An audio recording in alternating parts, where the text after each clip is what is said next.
What if I told you that the last hour before sleep holds more power than your entire day? Most people waste this time scrolling, worrying, or replaying their failures. But there's an ancient method that transforms these precious moments into a gateway for miracles, and nobody talks about it. Every night you have a choice. You can close your eyes and let your mind run wild with chaos, or you can use a method that monks have practiced for centuries to plant seeds that bloom into reality. This isn't about wishful thinking or empty affirmations. This is about understanding how your mind works in its most receptive state and using that knowledge to reshape your entire existence. Right now, you're about to discover something that changes everything. Think about your typical night. You get into bed, exhausted from the day. Your mind immediately starts racing. That conversation you messed up, the deadline approaching, the bills piling up, the dreams you haven't achieved. Your body is tired, but your brain refuses to shut down. You scroll through your phone, looking at other people's lives, comparing yourself, feeling worse. Maybe you watch something mindless, just to escape your own thoughts. And then you fall asleep with all of that chaos still swirling in your head. Here's what nobody tells you. The state right before sleep is when your subconscious mind is most open. It's like a garden with freshly turned soil, ready to accept whatever seeds you plant. But most people are planting weeds without even knowing it. They're feeding their subconscious mind worry, fear, regret, and negativity right before they drift off. And then they wonder why their life feels stuck. They wonder why the same problems keep showing up. They wonder why their dreams feel impossible. Your last thoughts before sleep become the first seeds of your tomorrow. But here's the real problem. We've been conditioned to use this time in the worst possible way. Society tells us to fill every moment with noise, distraction, and consumption. We've forgotten that silence and stillness are where real power lives. We've lost touch with the ancient wisdom that understood how the mind actually works. Most people treat their nights like the end of something. They see sleep as just a break before another hard day begins. But what if nighttime isn't an ending at all? What if it's actually the most important beginning? What if those moments before sleep are your chance to communicate directly with the deepest part of yourself, the part that actually controls what shows up in your life? The monks understood this. They saw that the mind in twilight, that space between waking and sleeping, is like a bridge between two worlds. One world is your daily reality with all its struggles and limitations. The other world is pure potential, where anything can take form. That bridge, those precious moments before sleep, is where you get to decide which world influences the other. The evening mind state. Let's talk about what actually happens to your brain as night approaches. Your mind goes through different states throughout the day. During waking hours, you're mostly in what's called a beta state. Your brain waves are fast. You're alert. You're analyzing, judging, reacting. This is your thinking mind, your conscious mind that tries to control everything. It's the voice that tells you what's possible and what's not. It's the part of you that's been trained by society, by your past experiences, by every limiting belief you've ever picked up along the way. But as evening comes and darkness falls, something shifts. Your brain starts producing different chemicals. Melatonin begins to flow through your system like a gentle river. Your brain waves slow down. You move from beta into alpha and eventually toward theta. These slower states are where your subconscious becomes more accessible. The critical thinking part of your mind, the part that says, "That's impossible," or "I can't do that," starts to relax its grip. It's like a security guard that's been standing at attention all day, finally taking a break. The doors to your deeper mind start to open. This is why children are more imaginative at night. This is why your dreams feel so real. This is why some of your best ideas come right before sleep or right after waking. The barrier between your conscious and subconscious mind becomes thin, permeable. And this creates an opportunity that most people never learn to use. Think about how different you feel at night compared to the morning. In the morning, you might be sharp, logical, practical, but at night you're softer, more reflective, more open to possibilities. This isn't weakness. This is your mind entering a state where deep change becomes possible. In these moments, your mind is incredibly suggestible. Whatever you focus on, whatever you feel, whatever you visualize, it sinks deeper than it would during the day. Your subconscious mind doesn't judge or analyze. It simply accepts and begins to work with what you give it. This is both dangerous and powerful. Dangerous if you're feeding it garbage. Powerful if you know how to use it correctly. Most people have no idea they're programming themselves every single night. They're just doing it unconsciously, usually in ways that reinforce their problems instead of solving them. The ancient practitioners recognized this. They created specific practices for the evening hours because they understood that nighttime is not dead time. It's creation time. While your body rests, your deeper mind is active, processing, integrating, and most importantly, setting the coordinates for where your life will go next. They saw that the evening mind state was like wet clay, ready to be shaped. During the day, your mind is like hardened clay, resistant to change. But in the evening, everything becomes moldable again. Your brain chemistry literally changes as darkness comes. Cortisol levels drop. Serotonin shifts. Nervous system begins to move from sympathetic, which is your fight or flight mode, into parasympathetic, which is your rest and digest mode. This isn't just about feeling tired. It's about your entire system becoming receptive instead of defensive. During the day, you're defending yourself against the world. At night, you can finally open up to receive something new. This is why trauma often surfaces at night. This is why worries feel bigger in the darkness. Because the defenses are down. The same mechanism that makes you vulnerable to fear also makes you open to transformation. Evening mind state doesn't discriminate. It amplifies whatever you give it. If you give it fear, fear expands. If you give it possibility, possibility expands. The question is, are you aware enough to choose what you're amplifying? Most people fight this state. They try to stay in beta brainwaves as long as possible. They keep the lights bright. They keep stimulating themselves with screens and noise. They're afraid of the quiet, afraid of what might come up if they actually slow down.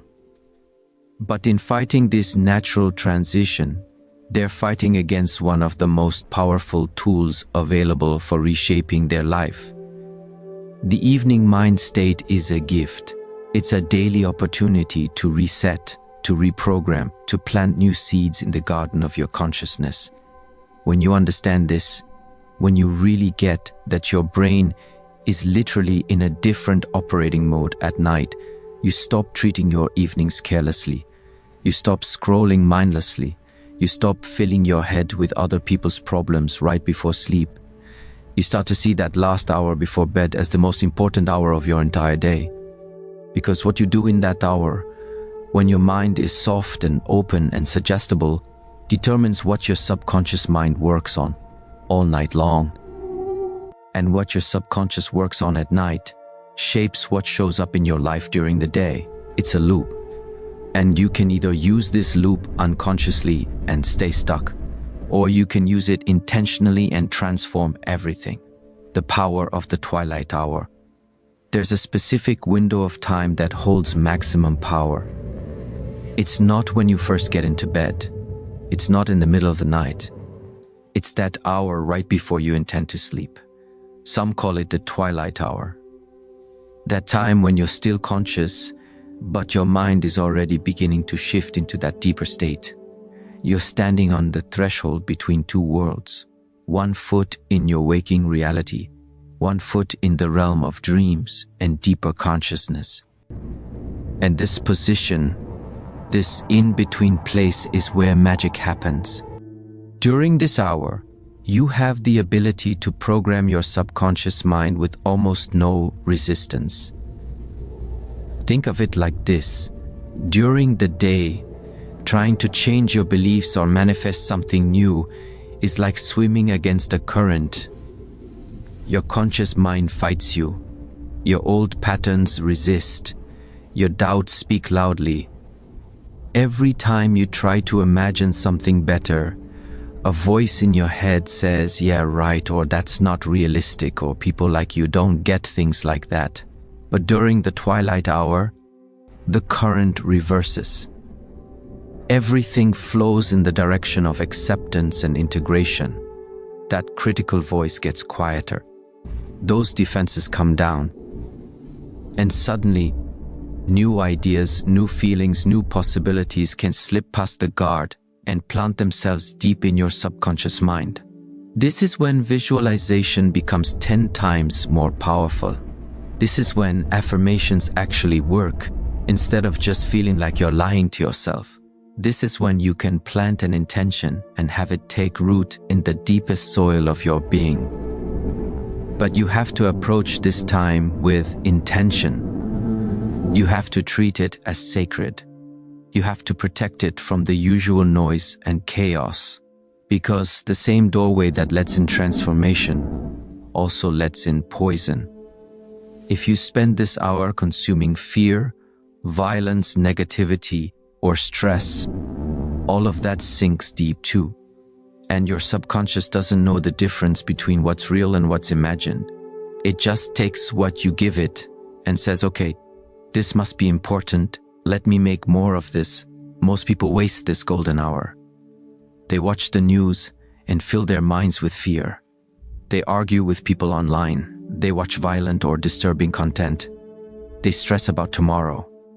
They replay their failures from today. And then they wonder why they wake up feeling heavy, why their life stays the same, why miracles never seem to happen for them. They're literally programming themselves for more of what they don't want every single night, and they have no idea they're doing it. The method I'm sharing with you treats this hour completely differently.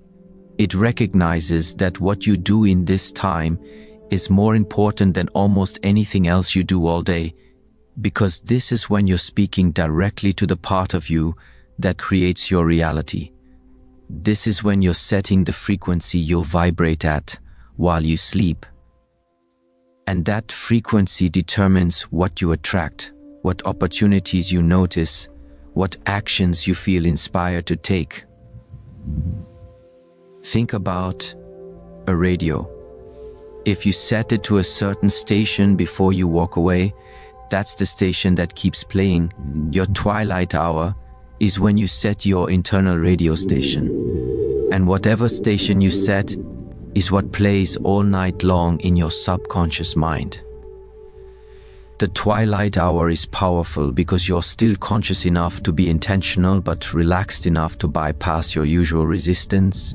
It's like catching your mind with its guard down, but in the best possible way. You're not fighting yourself. You're not trying to force anything.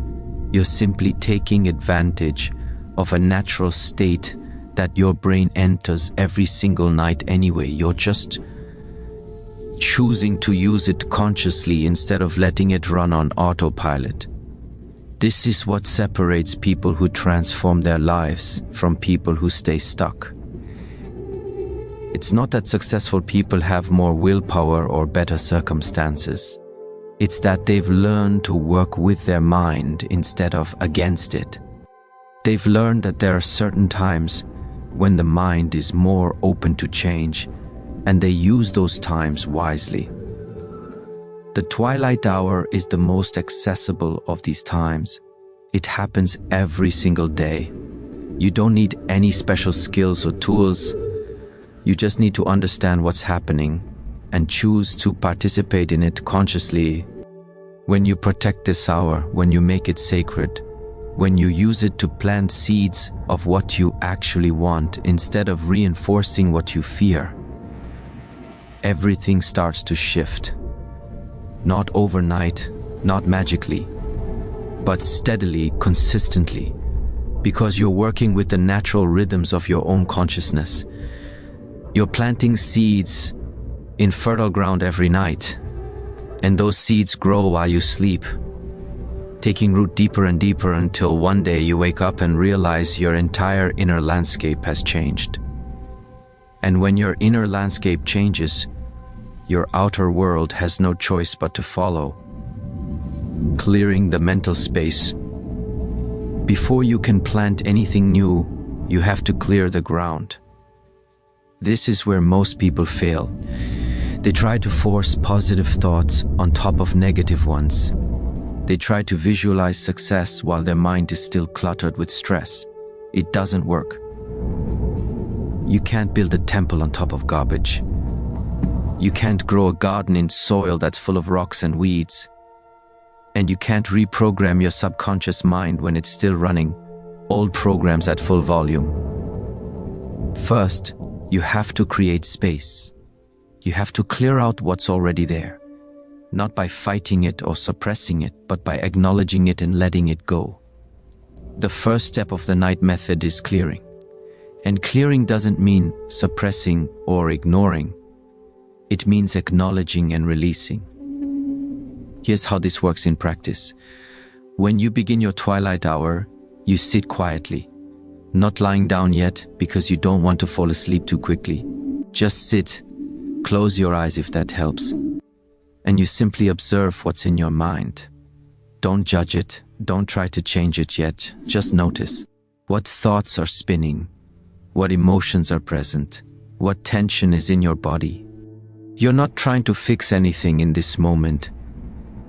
You're just looking, just watching, just being aware of what's actually there instead of what you wish was there. For most people, this simple act of observation is revolutionary. They've never actually stopped to look at what's going on inside them. They just react to thoughts all day long without ever examining them. A thought comes and they believe it. An emotion arises and they become it. A worry appears and they spin with it for hours. But when you observe without judgment, something interesting happens. The thoughts start to lose their power. They're just thoughts. They're not you. They're not reality. They're just mental events passing through, like clouds moving across the sky. You are the sky. The thoughts are just clouds. And when you realize this, when you really see it, the clouds start to dissolve on their own. As you observe, you might notice where you're holding tension. Maybe your jaw is clenched. Maybe your shoulders are tight. Maybe your stomach is knotted. These physical tensions are holding emotional and mental patterns. Your body keeps score of everything you experience, every stress, every fear, every unprocessed emotion gets stored somewhere in your physical form. And these stored tensions keep sending signals to your brain, keeping old patterns active even when you're trying to move on.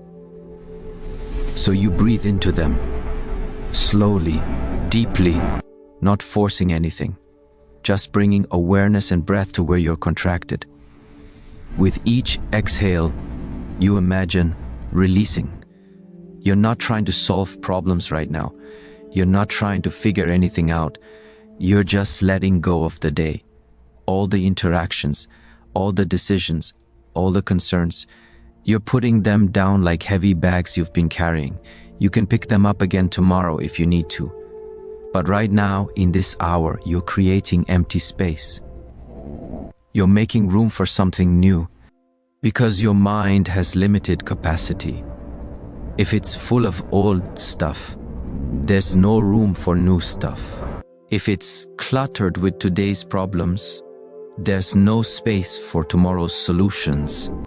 This clearing process might take 5 minutes. It might take 15, there's no rush. The point is to arrive at a state where your mind feels quieter. Not empty, because that's nearly impossible, but quieter.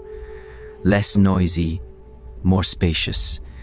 This is the prepared ground where you can now plant something intentional. Think of it like cleaning a room before you rearrange the furniture. You wouldn't just pile new furniture on top of old junk. You'd clear everything out first. Same with your mind. You clear the mental clutter first, then you can arrange new thoughts, new feelings, new intentions in that clean space. Most people skip this step. They jump straight to trying to manifest or visualize or affirm. And it feels fake because they haven't created any space for it. Their mind is still full of fear, doubt, stress, and worry. So when they try to add "I am abundant" on top of that, it just bounces off. There's no room for it. But when you clear first, when you create actual space, then the new intentions have somewhere to land. They have room to take root. They have soil to grow in. The clearing also honors where you actually are. It doesn't try to pretend everything is fine when it's not. It acknowledges that you had a hard day, that you're feeling stressed, that you have worries, and in that acknowledgement, those feelings start to release. Not because you're pushing them away, but because you're finally giving them permission to be there and then move on. What you resist persists. What you acknowledge and allow can finally flow through you and out of you. This is the wisdom of clearing. This is why it's the essential first step that makes everything else possible. The ART of feeling your desire. Now we get to the heart of the method. And this is where most teachings get it wrong. They tell you to visualize what you want. They tell you to repeat affirmations. They tell you to make vision boards. And there's nothing wrong with those things, but they miss the most crucial element. Feeling. Your subconscious mind doesn't respond to words. It doesn't care about images alone. What it responds to, what it believes, what it uses as instructions for creating your reality is feeling, emotion, the felt sense of an experience. This is the language your deeper mind speaks.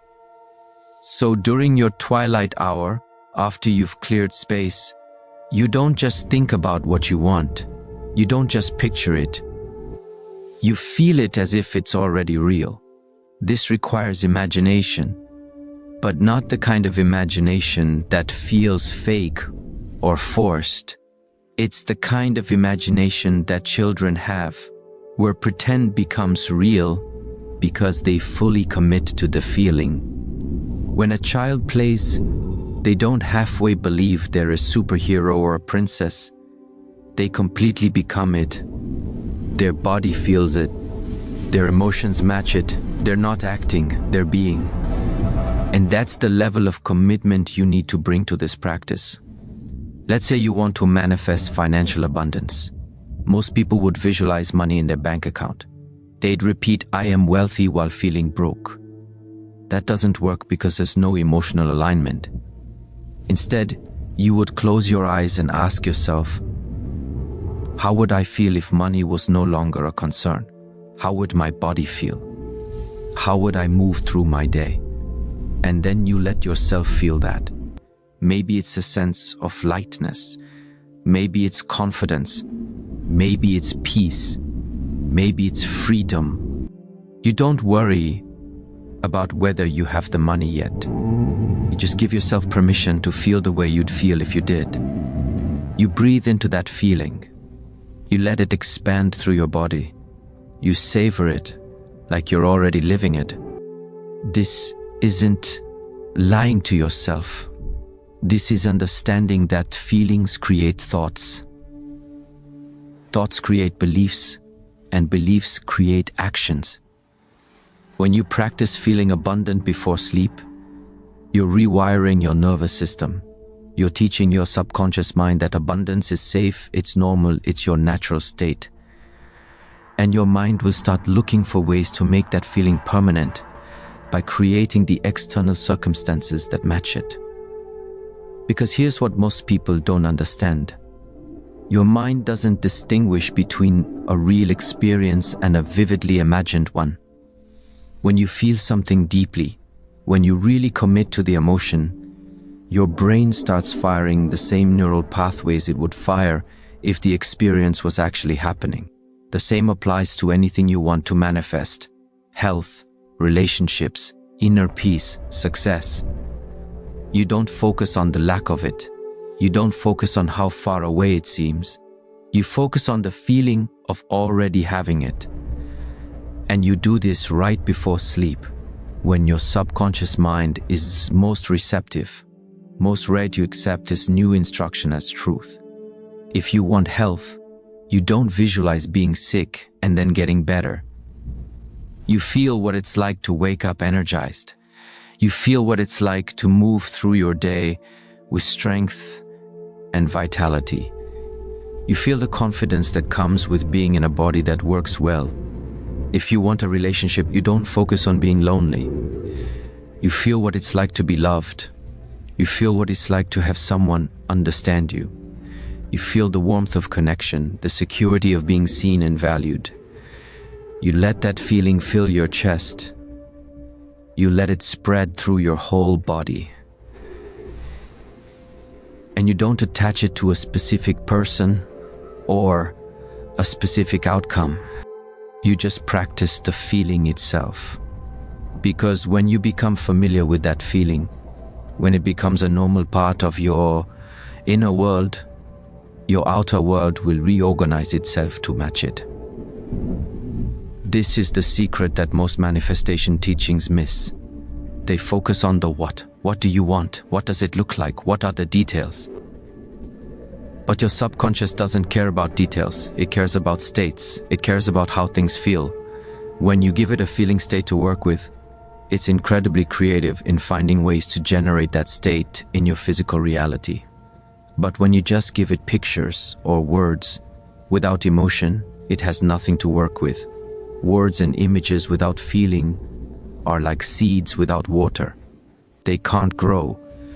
So you spend time in your twilight hour really sinking into the feeling of your desire, not for 5 seconds, not while your mind is wandering, but fully, completely. You give yourself permission to feel good before you have a reason to feel good. You give yourself permission to feel successful before you've achieved success. You give yourself permission to feel loved before someone loves you. And this isn't delusion. This is creation. You're creating the internal state first, and the external reality follows, always, without exception. This is how the process actually works. Feel it first. Feel it deeply. Feel it in your twilight hour when your subconscious is listening. And then watch how your life begins to shift in ways you couldn't have planned or predicted. The night conversation. Here's something powerful that monks have done for generations. They have what I call a night conversation. Not with another person, but with themselves, with their deeper mind, with the universe, with whatever higher intelligence they believe in. The name doesn't matter. What matters is the practice. After you've cleared your mind and connected with the feeling of your desire, you have a conversation. You speak internally or whisper if it helps. And you speak as if you're talking to a wise guide who loves you and wants to help you. This isn't prayer in the traditional sense, where you're begging for something. This is more like stating your intention and asking for support in becoming aligned with it. You might say something like, I am ready to experience peace in my life. Show me what needs to shift inside me. Guide me toward the actions and opportunities that align with this. Help me become the person who naturally lives in peace. Notice the difference here. You're not asking for peace to be delivered to you. You're asking to become someone for whom peace is natural. You're asking for the internal shifts, the insights, the growth. This is a completely different energy than most people bring to their desires. Most people are asking for their circumstances to change while they stay the same. But that's not how transformation works. You have to change first. You have to become the person who matches the life you want. And this conversation is about asking for help with that becoming. This conversation is honest. If you're feeling doubt, you acknowledge it. I have doubts about whether this is possible for me, but I'm willing to be shown differently. If you're feeling afraid, you name it. I'm afraid of change, but I'm ready to move through that fear. Your deeper mind responds to honesty, not to fake positivity. When you pretend everything is fine when it's not, when you try to force yourself to feel something you don't feel, your subconscious knows. It can sense the disconnect, and it doesn't trust you. But when you're honest, when you say I'm scared but I'm willing, or I doubt this but I'm open, your subconscious relaxes. It knows you're being real, and it can work with real. It can't work with pretend. And then, after you've stated your intention and asked for guidance, you practice something crucial. You practice receiving. Most people are so used to struggling and efforting that they forget how to receive. So you sit there, in that quiet twilight state, and you imagine that guidance, support, and inspiration are already flowing toward you. You imagine yourself open to receive. You say internally, I am open, I am ready, I receive. This might seem simple, but it's profound. You're training yourself to be receptive rather than resistant. You're shifting from the energy of chasing to the energy of allowing. And this shift alone changes everything about how you move through life. Think about how most people approach their goals. They push, they force, they try to make things happen through sheer willpower. And sometimes that works, but it's exhausting. And it usually comes with a lot of struggle and stress. But when you shift into receiving mode, when you become someone who's open to help, open to guidance, open to opportunities, life starts to flow differently. Opportunities you would have missed become obvious. Help that was always there becomes visible. Ideas that were trying to reach you finally get through, because you're no longer so tight and closed and determined. Do it all yourself. You're open, you're receptive, you're in a state of allowing.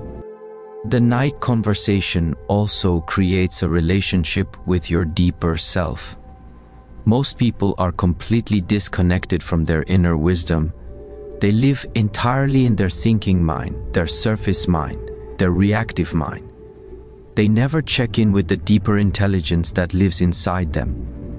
But when you have this conversation every night, when you speak to your deeper self with respect and honesty, you start to build trust. You start to receive guidance. Not in some mystical way necessarily, though that can happen, but in practical ways.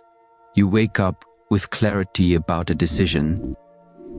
You suddenly know what step to take next.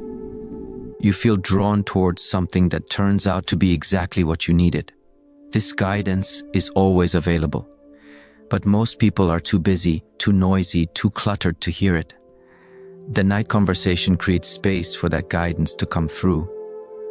You're literally saying, I'm listening, I'm here, I'm ready to hear what you have to tell me. And your deeper mind responds. It always does. It's been trying to guide you your whole life. It's just been drowned out by all the other noise. But in the quiet of your twilight hour, in the humble openness of this conversation, you finally create the conditions for that guidance to reach you. And that guidance knows things your conscious mind doesn't know. It sees connections you can't see. It understands the bigger picture of your life in ways you can't yet understand. So you ask, you listen, you receive, and you trust that what you need will be shown to you. Sealing with gratitude. The night method has one more crucial step before sleep. Gratitude. But not the shallow kind where you list things because you're supposed to. Deep gratitude. The kind that makes you feel warm inside. The kind that shifts your entire energy. While you're still in that quiet, receptive state, you bring to mind things you're genuinely grateful for. And here's the key. You feel the gratitude. You don't just think I'm grateful for my health. You actually feel thankfulness moving through your body. You might even place your hand on your heart and breathe into that feeling of appreciation. Why does this matter? Because gratitude is the ultimate signal to your subconscious mind that you live in abundance. When you feel grateful, you cannot simultaneously feel lack. When you feel appreciative, you cannot feel victimized. Gratitude is the frequency of receiving. It tells the universe or your deeper mind, or whatever you want to call it, I recognize what I have. I'm ready for more.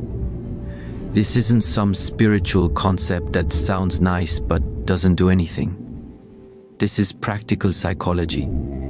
When you end your day in gratitude, you're literally training your brain to look for what's working instead of what's broken.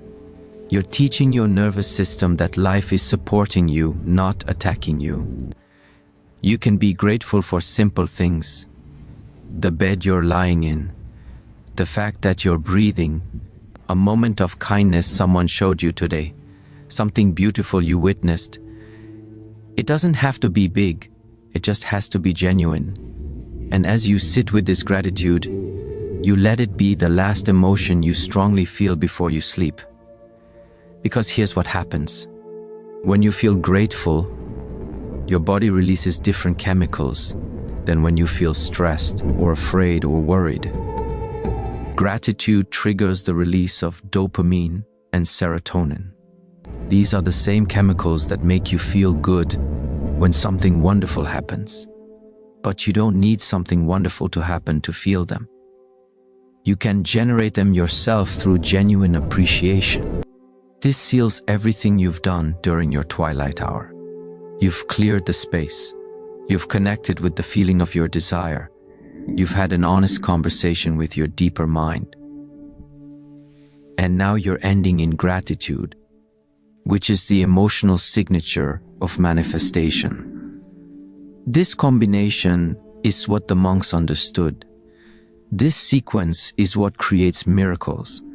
Because you're not just randomly positive, you're not just hoping things will get better. You're following a specific process that works with how your mind actually functions.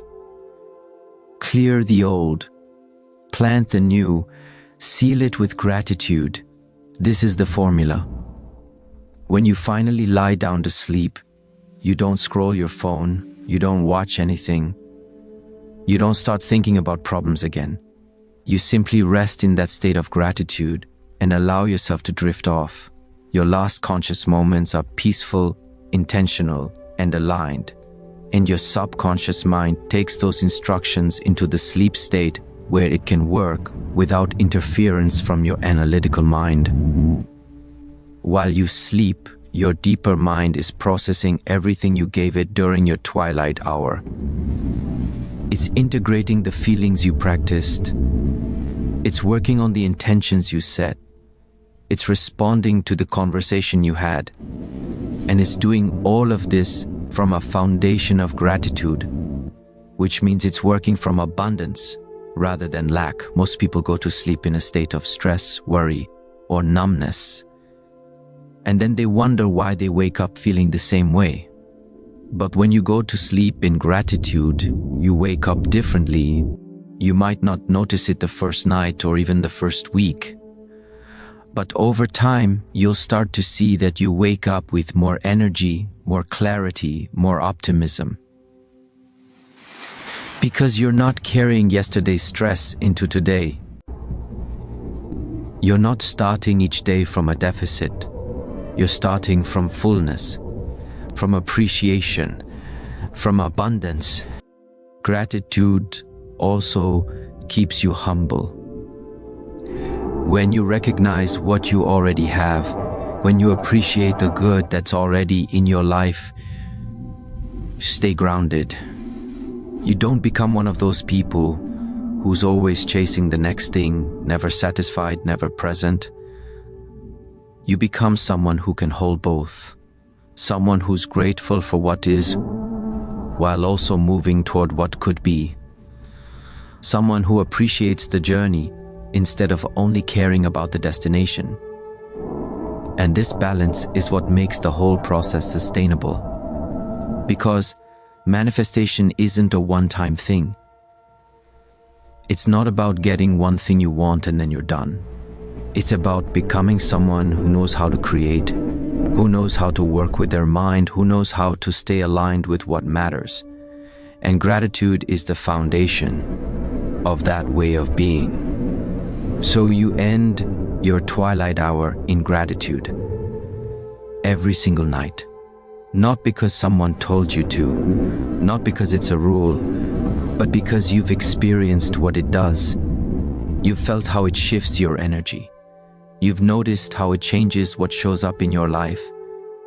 And you've realized that this simple practice of appreciation is one of the most powerful tools you have for shaping your reality. It costs nothing. It takes almost no time. But it changes everything. What happens while you sleep? Most people think sleep is just rest. Your body repairs itself and that's it. But something far more interesting happens during sleep, especially when you've prepared your mind correctly. While you sleep, your subconscious mind is incredibly active. It's processing everything from your day. It's integrating experiences. It's solving problems. It's making connections between ideas that your conscious mind couldn't see. Your brain is literally rewiring itself while you're unconscious. Old neural pathways are being pruned. New ones are being strengthened. Memories are being consolidated. Emotions are being processed. And all of this is happening based on what you fed your mind right before you fell asleep. But more than that, your subconscious mind is working on whatever instructions you gave it right before sleep. Remember, your subconscious doesn't distinguish between what's real and what's vividly imagined with emotion. So when you fell asleep feeling abundant, peaceful, healthy, or successful, your subconscious mind accepted that as reality. And now, during sleep, it's working to close the gap between that internal reality and your external circumstances. This is not metaphysical theory. This is how your brain actually works. It's designed to move you toward whatever it perceives as normal, whatever it believes is your reality. And you get to set that reality during your twilight hour. It does this in several ways. First, it starts shifting your beliefs at a deep level. Beliefs you've held for years, beliefs that have been blocking you begin to soften and change. This happens below your conscious awareness, but you'll notice the effects. Things that used to bother you won't bother you as much. Fears that used to stop you will feel less intense. Doubts that used to dominate will quiet down. You won't necessarily know why. You won't wake up one morning and think, oh, my beliefs have changed. You'll just notice that you're responding differently. That situation that always triggered you doesn't have the same power. That person who always irritated you suddenly doesn't get under your skin. That dream that always felt impossible starts to feel like maybe, just maybe, it could happen. Second, your subconscious mind begins to filter information differently. During your waking hours, you're bombarded with millions of pieces of information. Your brain can't process all of it, so your subconscious filters it based on what it thinks is important. This filter is called your reticular activating system. When you program your subconscious before sleep with feelings of abundance or success, you're literally resetting this filter. You're telling your brain, this is what matters now. This is what I want you to look for. This is what's important to me. And your brain listens. It always does. Suddenly, you start noticing opportunities you would have overlooked before. You meet people who can help you. You come across information at exactly the right time. Books fall off shelves in front of you with the exact answer you needed. This isn't magic, it's your brain now looking for things that match the new instructions you gave it. The opportunities were always there. The helpful people were always around. The information was always available. But your filter wasn't set to notice them. Now it is. And this changes everything about how you move through the world. Third, your subconscious mind influences your actions. You'll find yourself making different choices without consciously thinking about it.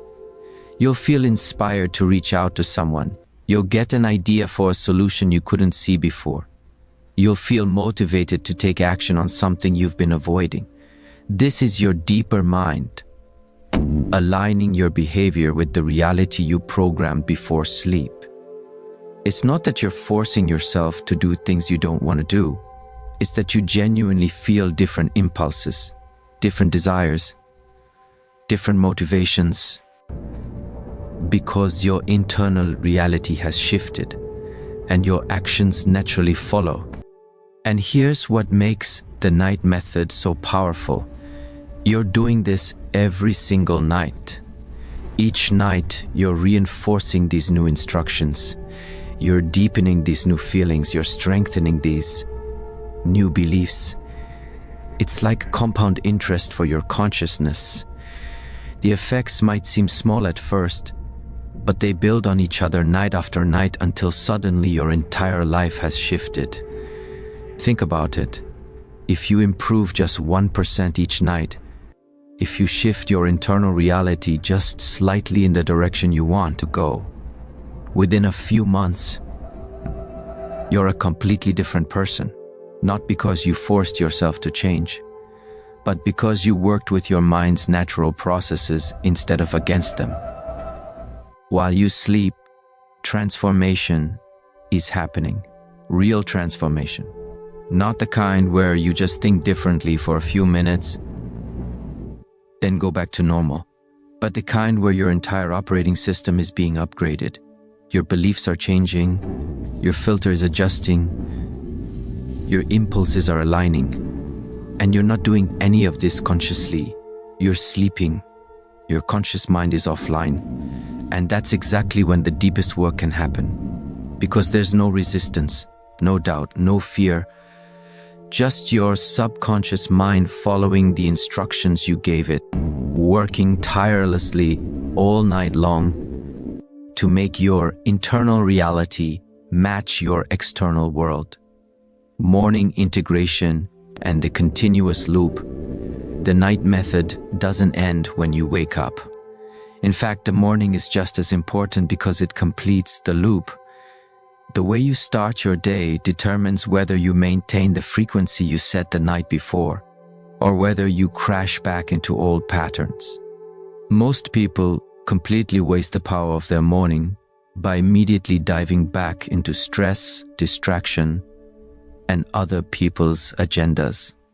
They do the work at night and then undo it all within the first 5 minutes of being awake. When you first wake up, your brain is still in that threshold state between sleeping and full waking consciousness. You're still in alpha or theta brainwaves. This is another window of opportunity, similar to the twilight hour at night. And what most people do is completely waste it. They grab their phone immediately. They check messages, news, social media. They flood their freshly awakened mind with other people's energy, problems, and agendas, Within seconds of opening their eyes, they're already stressed, distracted, and pulled away from themselves. They've given their power away before they even got out of bed. Instead, the practice is to wake slowly and intentionally. Before you check anything, before you talk to anyone, you take a few moments to reconnect with what you programmed the night before. You don't have to do the full practice again. You just check in. How do you feel? Can you still access that feeling of your desire being fulfilled? Can you still feel that gratitude? This isn't about forcing anything. It's just about gently reminding yourself of the frequency you set last night. It's about choosing to carry that frequency forward into your day instead of abandoning it the moment your alarm goes off. If the feeling is there, even faintly, you amplify it. You breathe into it. You let it grow. You carry it with you as you start your day. If the feeling isn't there, if you woke up anxious or heavy, you don't judge yourself. You simply take a few breaths and reset. You remind yourself of your intention. You choose one small way you can align with it today. Maybe that means taking 5 minutes to sit quietly. Maybe it means putting your hand on your heart and breathing. Maybe it means simply saying to yourself, I remember what I'm creating. I'm still aligned with it even if I can't feel it right now. This morning, integration is what prevents you from sabotaging the work you did at night. Because here's what happens to most people. They do some visualization or affirmation practice, then they immediately go back to thinking and acting the same way they always have. They spend 5 minutes imagining abundance, then spend the rest of the day complaining about lack.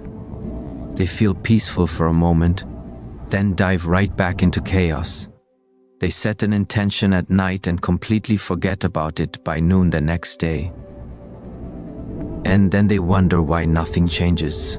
They wonder why the method doesn't work. But it's not that the method doesn't work. It's that they're not completing the loop. The night method works when you create a continuous loop. Night practice programs the subconscious. Sleep allows it to integrate. Morning practice reinforces it. Daytime awareness maintains it. And then night practice deepens it further. Round and round, each cycle building on the last. Until the new reality isn't something you're trying to create anymore. It's simply who you've become. Is the difference between people who transform and people who stay stuck. The stuck people practice in isolation. They do a technique and then forget about it. The transformed people create loops. They understand that change happens through continuous reinforcement, not through isolated moments of effort. This is how transformation actually works.